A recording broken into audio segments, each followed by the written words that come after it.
Welcome to the Functional Esthetician Podcast. I'm your host, Samantha Dench. Today's special guest is Dr. Jocelyn Foran.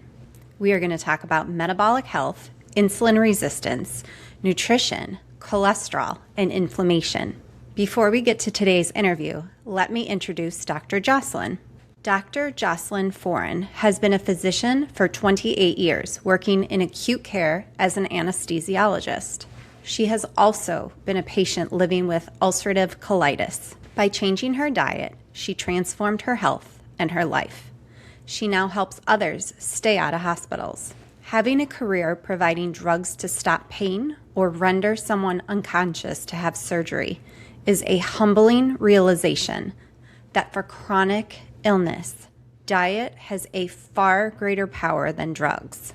Drugs might control your symptoms, but to address a lifestyle-induced chronic disease, we have to change the diet to remove the toxins. Diseases don't have to be chronic and progressive. There is hope. By providing metabolic medical coaching, Dr. Jocelyn's goal is to optimize health through lifestyle modifications, empowering patients through education and choice. Hi, Dr. Jocelyn. Welcome to the Functional Esthetician Podcast. Thank you for having me, Samantha. I'm so glad I can be here. I'm excited for our conversation today. I'm going to have you introduce yourself, share your background, how you got started, and how you got where you are today. Thank you so much. I think everybody has a story, and mine is a little complicated, but I think it resonates with a lot of people. I was born in a small town to a family of 4 kids, 2 parents. When I was quite young, my dad left, didn't come back, and with that, my family was plunged into a rather deep poverty. On top of that, my mother was living with a juvenile rheumatoid arthritis, so an autoimmune condition that severely limited her capacity. So I ended up kind of mothering my mom and becoming a caregiver quite early on in my life. But because we were so poor, I knew I did not want to live like this the rest of my life. So I thought, how can I get out of poverty? Well, I thought I'm a good student. I could get good grades, get scholarships, and go on. So I did all those things. I worked really hard. I went and did a chemistry degree, med school. And in the last year of my med school, because I had a lot of stress, I had the genetic predisposition, and I was living super cheap off of carbohydrates and partying pretty hard on the weekends, I developed my own autoimmune condition, something called ulcerative colitis. And, here I was. It was the month I was going to graduate med school. I knew a fair bit about my body and health. Knew very little about nutrition because there was so little nutrition training in med school. But I said, should I change my diet? And they said, no, just take the drugs. So I was a good little girl, rule follower, box checker. And so I said, yeah, I can do that. So I was 24 and I took the drugs. And I did that for decades. And then by the time I was in my late 30s, I'd been working independently for a decade at that point in a community hospital. I was looking after an intensive care unit, looking after an operating room. I had 3 babies within 5 years. I had a lot of stress in my life. I was up 24 hours on call. I was eating the Canadian food guide, which is like the American food guide, which was super heavy on plants and then occasionally meat and lots of carbs. And by the end of my 30s, I was like, ooh, I am in a bad spot here. My colitis is controlling me. I'm not controlling my colitis. And so it was suggested I should become vegetarian, so I did that for 3 years. And then it wasn't getting better, and I said, well, maybe you weren't vegetarian enough, go vegan. So I went vegan, and 3 years of that almost killed me. So by the time I was 43, I said, maybe we should just cut my colon out because I can't live like this anymore. And that was the first time I got dietary advice from a doctor that helped, because he said, do something called a specific carbohydrate diet. And for people with colitis and Crohn's, that means cutting out specific carbohydrates. There are some that are considered acceptable, some that are bad. That made a huge difference. So I said, well, if specific carbohydrates good, maybe no or lower carbohydrates even better. So 2016, I went low carb, keto, and then 3 years ago, I eliminated all plants, and I've been living carnivore and off my meds since then. So it's been revolutionary for me. It's amazing that you went from vegetarian and vegan all the way to carnivore. That's such a 360. And it seems so odd, Samantha. However, I will tell you, in this space, it's amazing how many people are reformed vegans, and a lot of the people, both men and women, they come so nutritionally deprived. They have to eat like just high fat, not looking at calories, whatever they can get into their body for months in order to heal themselves. Yeah. And the carnivore diet, it's so healing. It is, and I feel like our food guides, right from 1980 on, demonized fat and continue to demonize saturated fat. So most of us are living this low-fat life, and when you think about what is our fattest organ, it is also the organ that defines us. It's our brain. Yeah. So our brain is 60% fat. 25% of all the cholesterol in your body is between your ears, it's in your brain. So I think that a lot of us, when we come from these deprived food backgrounds, we get this healing effect mentally and physically from a carnivore diet. And I want to talk about butter because I notice on your Instagram, you cook with butter all the time. I love butter. I make brown butter. I put it in my coffee. I eat it before I go to bed. It's like everybody's scared of butter. They are, and it's, people have taken the message, right, from the authorities, but that information was based on really bad science. So there was a scientist by the name of Ansel Keys. He was actually a fish scientist. He was a marine biologist. That was his specialty. But he lived at a time when you didn't really necessarily have to have certain credentials, certain training in order to be an authority. Now, he did a bunch of different things, but one of the things that he did was this thing called a 7-country study. He wanted to prove that saturated fats were bad for us.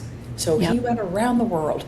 He actually went to 22 countries, but because 15 of the countries didn't hold up to what he was trying to show, he wanted to show saturated fat caused heart disease and death.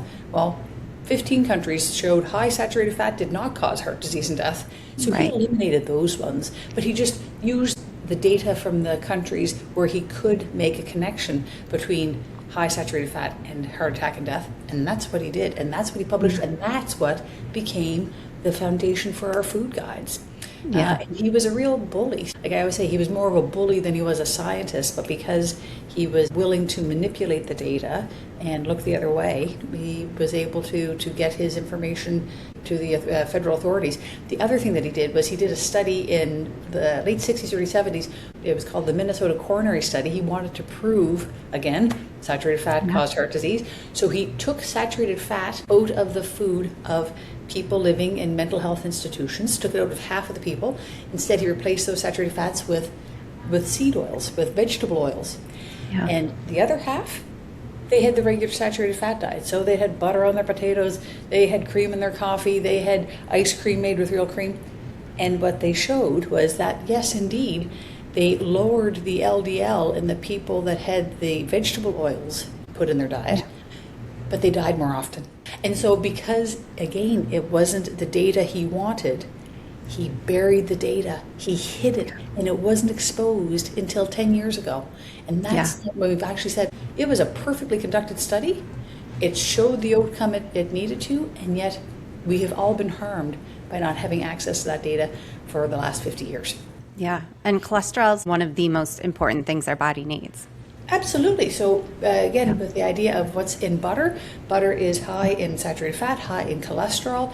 Cholesterol is our building block. I say it's a nutrient, it's not a disease, because if a woman has a baby that has an inborn error in her metabolism, so has a genetic trait where it cannot make cholesterol, that baby doesn't come to term because it is so essential. We make it, but we also eat cholesterol, and our body, if it senses a high cholesterol intake, it just slows down its synthesis. But we need it for all of our sex hormones, for progesterone, for estrogen, for testosterone. We need it for aldosterone. We need it to make vitamin D. We need it to make our bile acids. And just think about it. It's in every one of the precious membranes that line our brain cells, and we need it in all of our cells of all of our membranes. If we don't have cholesterol, we don't have the soft, pliable fats that we need in order to make the 40 trillion cells that make us up. That's amazing.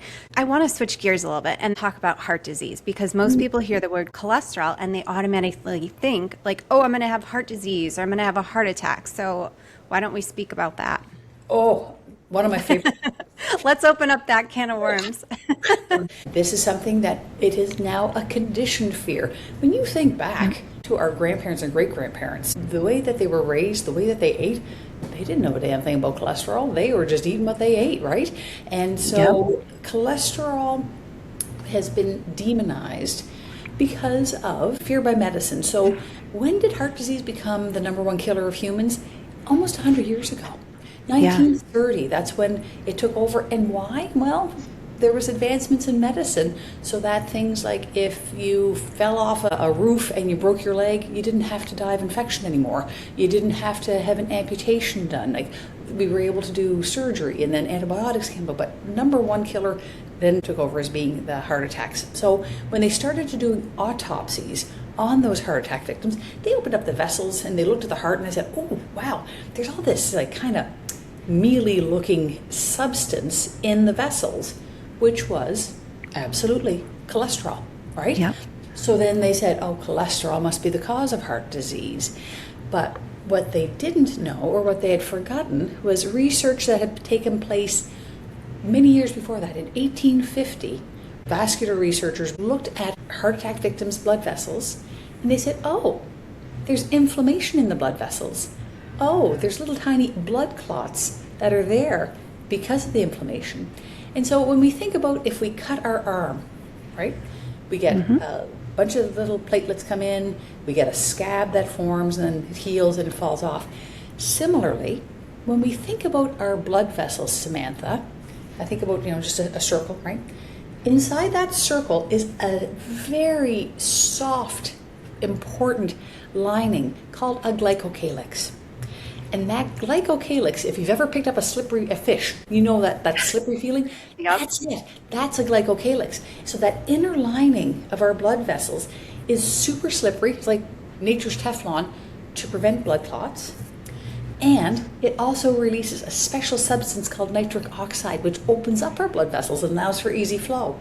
But when we do things like eat a high carbohydrate diet, right? When we eat something that's going to cause a lot of insulin, when we smoke, even if we inhale smoke from wildfires, right? We know that heart attacks go up around the time of wildfires because of its impact on these blood vessels. If we have lead poisoning, all these different things, mold, these things can eat away at the glycocalyx. The body's so clever. It will repair itself, but it can only repair so much.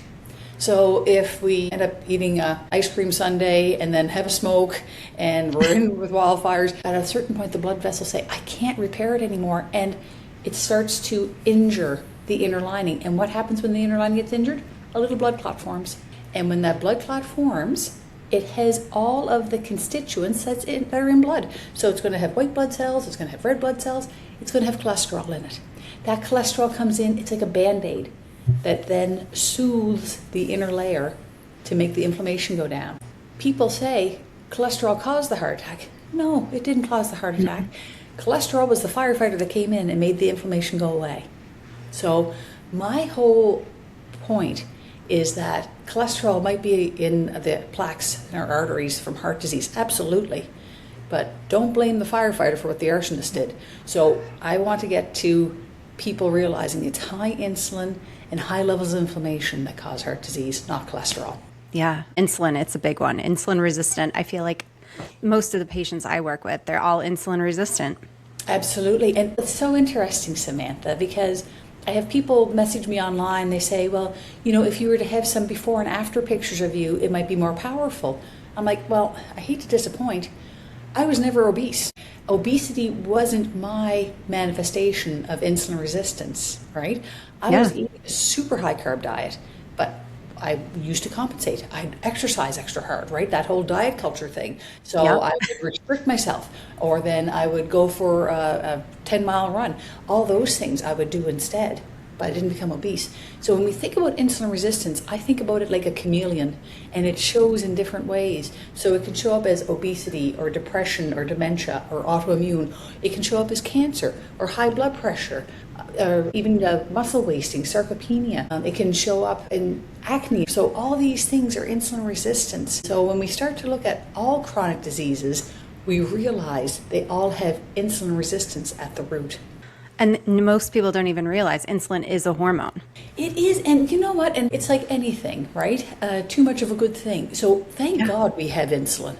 Insulin is what allowed us to be the apex predator on Earth. It allowed us to survive all those winters, because when you look at insulin, is a hormone, it's a peptide released from our pancreas in response most strongly to glucose. So when you think about our three macronutrients, we have carbohydrates, protein, and fat.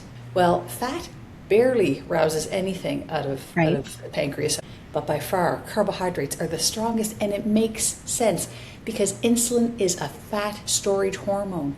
Tens of thousands of years ago, we wouldn't have been exposed to carbohydrates except one time per year, and that was in the fall. And we ate the carbohydrates, and they sure weren't like the carbohydrates we have today. Even our fruit is so much sweeter than what you would have been around in nature a millennia ago, but we ate the fruit, the carbohydrates went up in our bloodstream, the insulin came out, and then the body said, oh, you know what?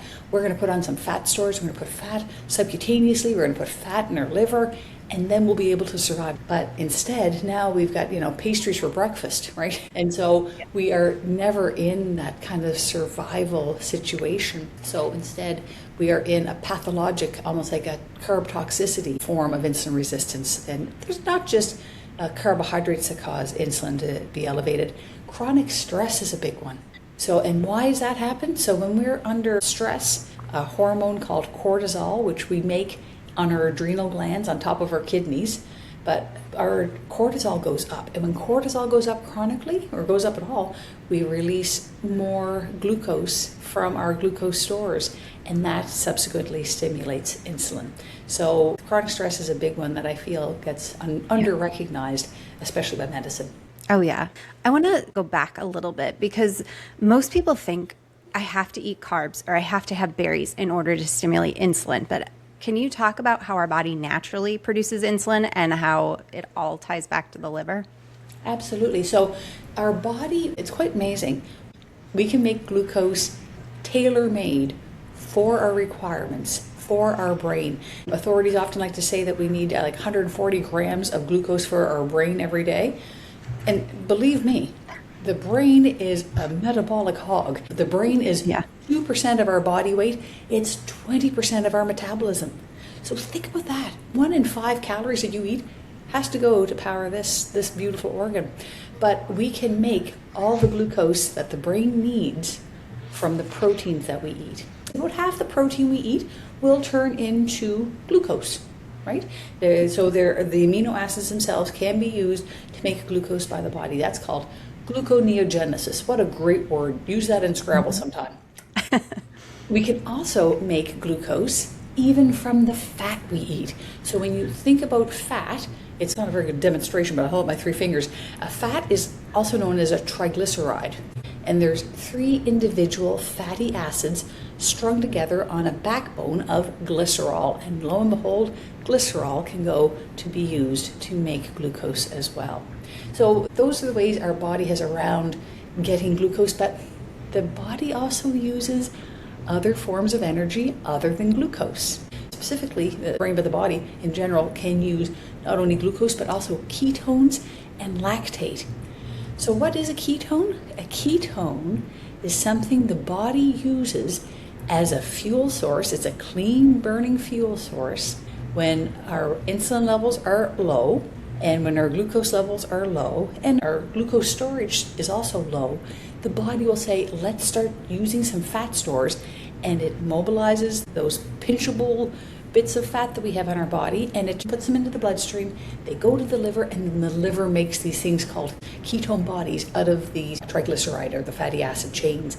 And those ketones, they go in the bloodstream, and the brain says, thank you very much. The ketones are actually the preferred energy source of the brain. There was a scientist by the name of Dr. George Cahill in 1967. He did an experiment where he looked at the energy use of the brain if both glucose and ketones were provided, and the brain far prefers ketones. So it'll get up to 75% of its energy from ketones. So a lot of us that don't eat carbohydrates are still very interested in our own blood glucose. So I'll often wear like a continuous glucose monitor, a CGM. And overnight, when I'm asleep, I'm in an intermittent fast, my blood sugar will go down to the threes. Wow. I don't wake up because my body's also making all these ketones. So my brain's quite happy. My brain's got all the energy it needs, but it's still, for most people, that would cause them to wake up with a reactive hypoglycemia, which happens among a lot of people that eat a high carbohydrate diet. It used to bother me a lot. If we eat a lot of carbs, we get that big insulin surge, tucks away all the glucose, but then it tucks away the glucose so well that our blood sugar drops and our brain says, oh, I'm out of energy. You better wake up and go eat something, right? If it happens to us during the day, it causes us to be anxious, we get heart palpitations, we feel really hungry all of a sudden.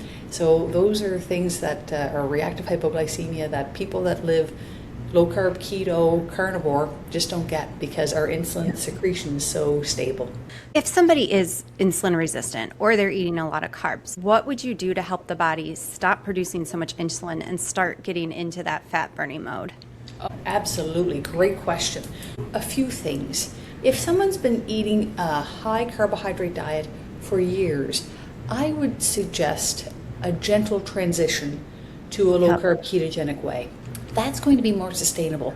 You're not going to feel like crap with keto flu for a few days. Instead, I suggest to take one meal a day over a few days and make that low carb keto, carnivore. So it's easy. Breakfast could be bacon and eggs, right? And I'm not talking 2 eggs and a strip of bacon. I say have at least 4 to 5 eggs and a couple strips of bacon. So a heavy carnivore or a heavy ketogenic meal to start with, and then have the regular lunch and supper. And then after a few days, have a heavy meat-based breakfast, meat-based lunch, regular supper, and then get transition over so that all 3 meals are just meat-based. And for people that want to do keto, that's great. Again, pick lower glycemic foods. So have your eggs with some avocado, or have a bowl of berries for dessert. Those are going to be things that are going to be easy on our pancreas. 2 more great hacks. If people are going to eat carbohydrates, I say, please don't eat naked carbs. If you sit down at the restaurant and maybe a piece of bread is really important to you on that day. Maybe you're like, you know what, I really love the bread here, I'm going to have it. I don't really condone cheating on keto or carnivore, but if people are going to do it, I'd love them to do it in a way that's safe. Do not eat bread on an empty stomach. Do not eat carbs on an empty stomach. I tell people, eat your fat and your protein first. They act like a nutritional safety belt. They are going to protect and blunt the impact of the blood glucose into your bloodstream. So have your steak, have your butter, if you're going to have glycemic things, or maybe you have like a little salad beside too, and then eat the bread if that's important to you. The other thing that is also helpful is a little bit of acid. So for me, I love sour tastes. I love vinegars and stuff like that. So if people can put a little bit of either apple cider vinegar or a little squeeze of lemon in their drink, that will decrease the activity of an enzyme called amylase in our mouth. When amylase doesn't work in our mouth, it means that some of the carbohydrates we eat don't get broken down, like the complex carbs don't get broken down into simple sugars as quickly, so they don't enter our bloodstream as fast. So there have been multiple studies that have shown a little teaspoon of acid in your water can make a difference in your blood glucose. I love how you explain it. You make it seem so simple. And I also love that you start people out slow, because I do the same thing. It's like if you're like, go carnivore, they're like, you're crazy. I can't do that. Plus their body will freak out. So I love that you slowly introduce it and then eventually get them into a heavier meat-based diet.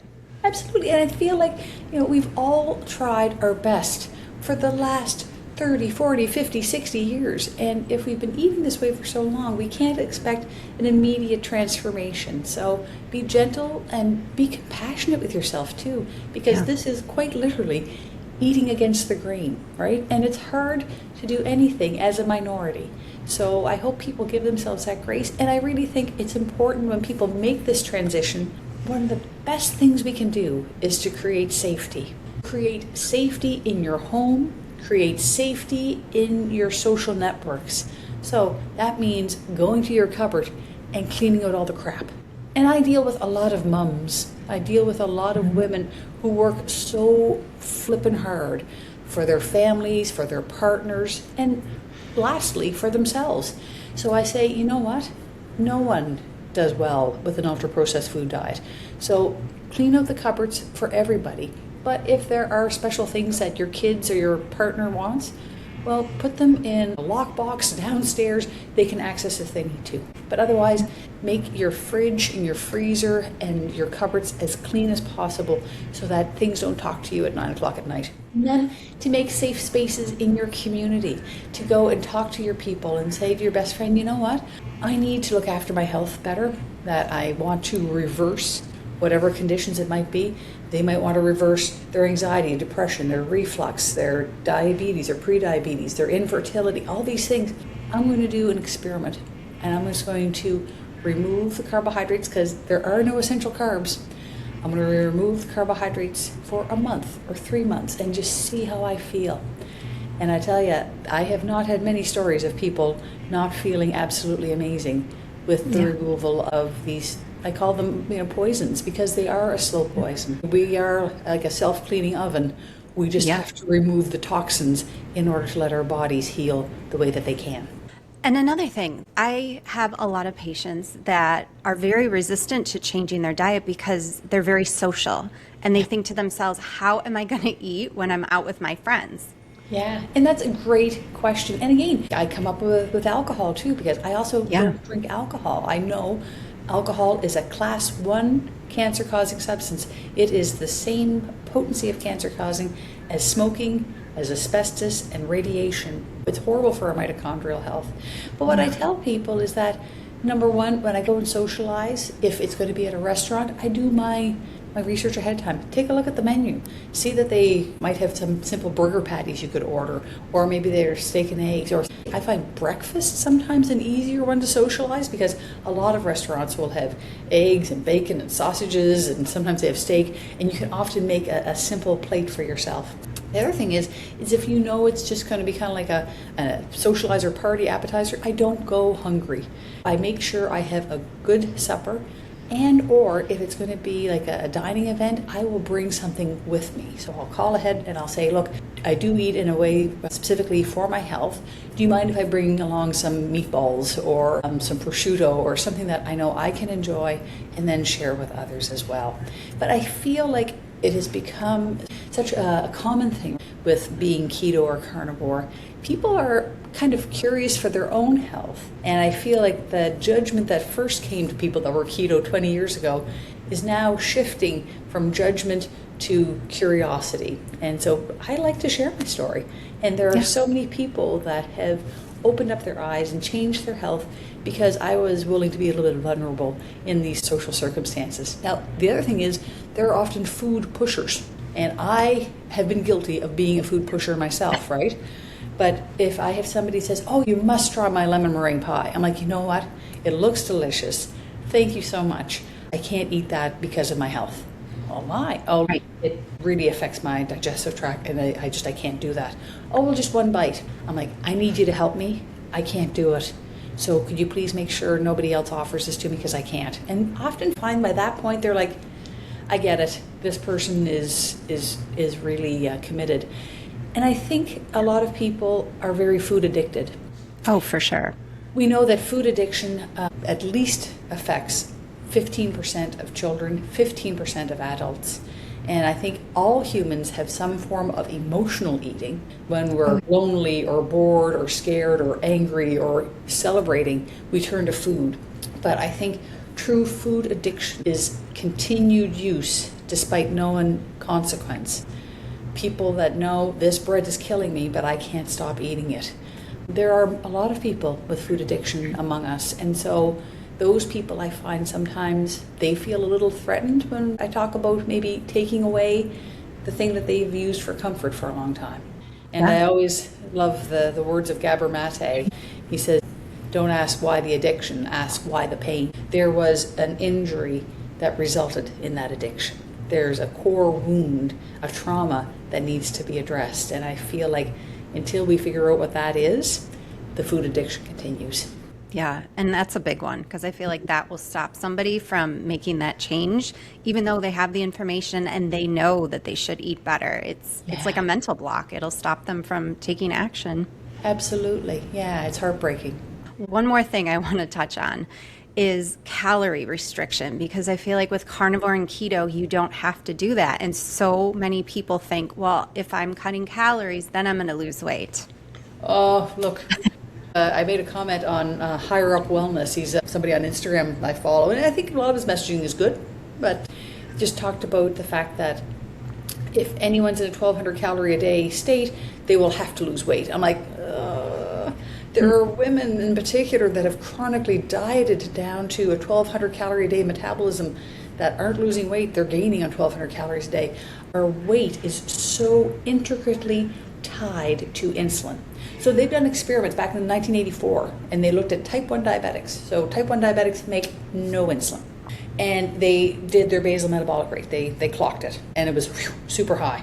And then as soon as they started with insulin therapy, boom, their metabolic rate dropped. So we know those of us that eat in a way that doesn't stimulate as much insulin have a higher metabolic rate. So does that mean we can all eat 10,000 calories a day? Hell no. But the secret sauce of keto and carnivore is it's so satiating because we have embraced the fats. Fat is our friend. If I don't get enough fat, if I eat like a lean cut of meat and didn't pack my butter with me, I will be hungry in about 3 hours. And I get food noise. I start looking for things. That's when I get my sweet cravings. We all have sweet cravings. 100% of us do. But to turn off my sweet head, I got to have some fat. So I think when it comes to people trying to lose weight, especially going keto or carnivore, in the beginning, eat intuitively. Eat as you need to satiate your hunger and to turn off the food noise. Eat as much fatty meat as you need to not want to eat that cupcake. Because believe me, I have met many people that could binge eat Oreos or cupcakes or cookies or chips. I have yet to meet anybody binge eat pork chops. I mean, you had enough fat, it's like, whoo, I am done. And you see it in the wild. There's a picture of like this lion with his chops full of blood from an antelope, and all these little antelopes walking around him. And he's like, whoo, you know what? I just can't. And then that leaves us full for 5 to 6 hours. We're not snacking. Even ketogenic, even carnivore snacks in between, boop, up comes insulin, right? So I eat, and then I stop eating for 4 to 5 hours. I eat, I stop eating for 4 to 5 hours. And that allows us to actually drop our insulin, use our fat stores, and then regenerate a hunger again. Yeah. So I think if people have been doing keto or carnivore, they're in a stall, or if they've started to gain weight, I caution people about dairy, because dairy has casomorphin. So casomorphin is a protein that it's a wonderful design feature by nature. It makes babies drink more and more breast milk, which is fantastic because we all know by the time a baby is about 10 to 12 months old, they're just nothing but a little fat Buddha, right? Like they're just so pudgy, which is great because that allows them to get through, I'd say, the toddler years where they're much more picky in what they eat and they kind of live off their stores. But for adults who aren't looking to put on weight, eating dairy can cause us to overconsume, and for autoimmune people, it can also cause a lot of inflammation too. So I tell people, if you're in a stall, cut the dairy. For keto, cut the nuts, and then maybe do some tracking. So I ask everybody to calculate their TDEE, their total daily energy expenditure. And I think this is also important for people when they first go carnivore, especially women, because I have a lot of women that go carnivore and they're so satisfied for the first time in their lives. They're like, I'm only eating 1,400 calories a day, or I'm only eating 1,000 calories a day. I'm like, whoa, that's not enough. Yeah, we need to work on you because the body will adapt to what it's given. And if we chronically undernourish it for calories, the body just slows the metabolic rate. After about 3 days, the thyroid says, if I'm in a calorie deprived state, I'm just not going to make as much of the hormone. I'm going to slow the metabolism down because we're going into a famine. So it makes sense. If people are going to have weight loss goals, I suggest they eat at their TDEE, their maintenance calories, and then have a lean day. Maintenance calories and then a lean day, so that the body doesn't ever think that I'm going without. That's great advice. So what do you eat in a day? Oh, great question.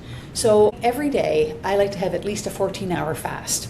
I used to do things to the complete opposite that I do now. And a lot of it was because as an anesthesiologist, I hate to say stuck, but we really are in a room where someone is 100% dependent on us, right? So we can't just run away. So if I ate when I was having a colitis flare, I would just be like desperate trying to get to a bathroom, and it was horrible. So I just learned not to eat at work. And so I fasted all day long, and then I would eat at night. But when we eat against the sun, so I tell people nature exists for a reason. We just have to follow the cues. We are a diurnal species. We're not nocturnal. We are diurnal, meaning we were meant to be out in the sun. The sun actually improves our glucose metabolism. So when we eat breakfast, so I like to eat around 8 o'clock, 9 o'clock in the morning, and I typically have eggs with beef. And it could be 4 eggs, ground beef. Today I had 10 yolks and 100 grams of strip loin, right? So it's some good hearty breakfast. I like to start my day with a good saturated fat load. Lunch, I'll have that maybe around 1 o'clock. 1 o'clock is when we are the most insulin sensitive. So the farmers were right. The farmers always said, eat a good breakfast. They always called their lunch dinner, right? Because it would be their biggest meal. And then by the time 6 o'clock came around, they had something light because they were still full. If we eat that nice hearty lunch, for lunchtime, I often love doing flanken ribs. So flanken ribs are just thin cut short ribs. As long as you don't overcook them and lose all the fat, they're a great 2-to-1 macro. So they usually have double the calories and fat that they do to protein. So I try to live more 80-20 than 70-30.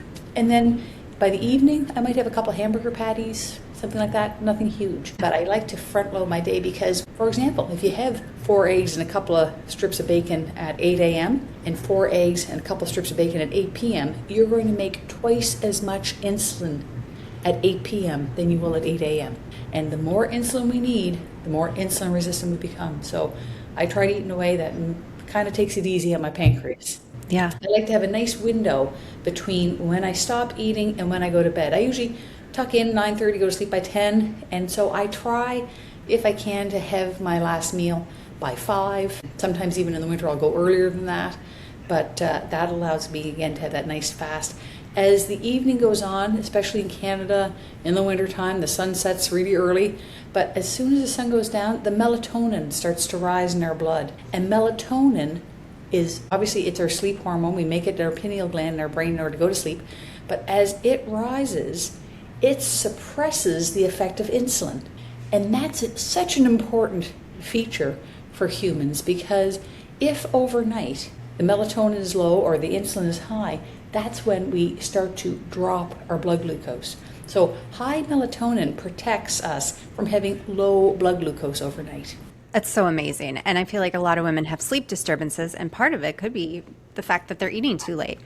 Absolutely. And so when we eat, I always think of food it's like a little bit of caffeine. It's a sympathetic nervous stimulant. So, I'm just a little snack while I'm watching Netflix. So we put a blood pressure cuff on you and heart rate monitor, we would see an increase in the heart rate, we would see an increase in the blood pressure, as if you just had a shot of caffeine or you went for a vigorous workout. So the evening snacking, like if I could get people just to stop snacking, herbivores like cows and deer and horses, they were made to graze, we were not.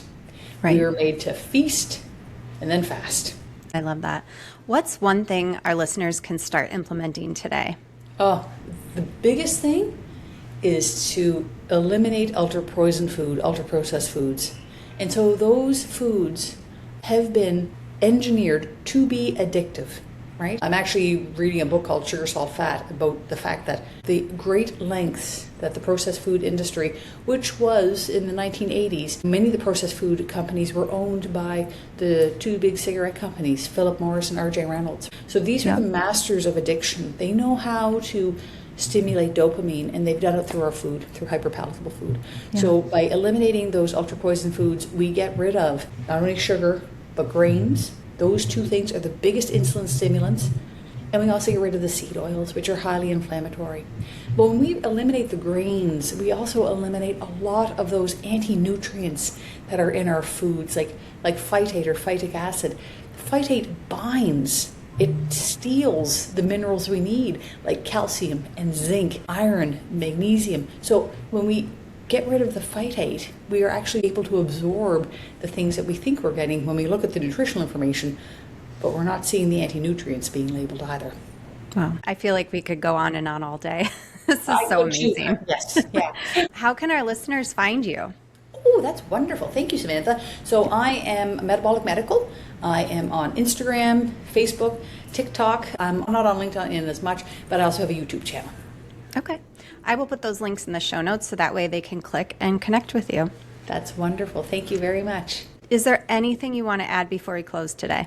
I just hope people are actually really good to themselves, because I feel, especially women, because we are nurturers, because we are caregivers, we often think about everybody else first. But it's so true. We have to put our own oxygen mask on first in order to be the best version of ourselves to show up for the rest of the world. Dr. Jocelyn, thank you so much for being here today. You're welcome. Thank you so much, Samantha. Thank you for listening. Today we had on our special guest, Dr. Jocelyn Foran. We talked about healing chronic disease through proper nutrition, keto and carnivore diets, the cholesterol myth, insulin resistance, heart disease, and how to overcome health challenges, weight gain, and beat insulin resistance through food. Please check the show notes to connect with Dr. Jocelyn. Be sure to tune in next Tuesday to episode 40. We are talking about burnout, mindset, and creating simple shifts in your life to help you live with joy. You don't want to miss this one. And always remember, you deserve to love the skin you're in.